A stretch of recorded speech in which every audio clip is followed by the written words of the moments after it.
Him, and the most shocking thing is Robert was still alive. He was moving his arm and groaning. Susan tried to pull the pigs off of Robert, but she said they kept coming back and really aggressively continued to eat Robert. It was like they were in this feeding frenzy.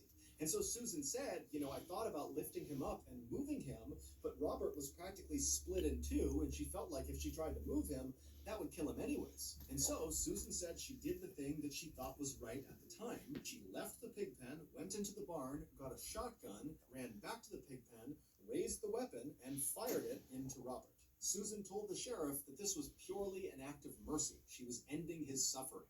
After Robert was dead, Susan said she just left the pig pen, and then 3 days later, she went back into the pig pen with bags and collected the little bits of Robert that had not been eaten by her pigs. And then she took those bags of remains and chucked them into her barn on top of the trash pile.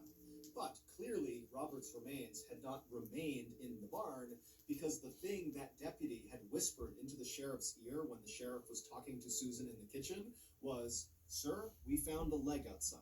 It was Robert's leg, and it was found not inside of the barn in the trash pile, but out in the middle of her property, just out in the road.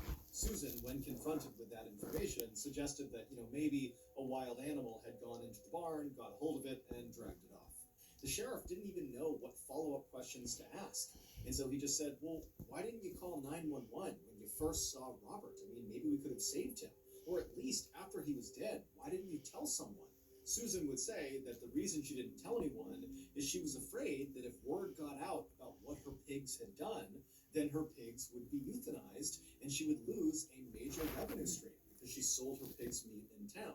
And she said even if her pigs were not euthanized, she was worried people in town would not want to buy her pigs' meat after they learned her pigs were attacking and eating humans.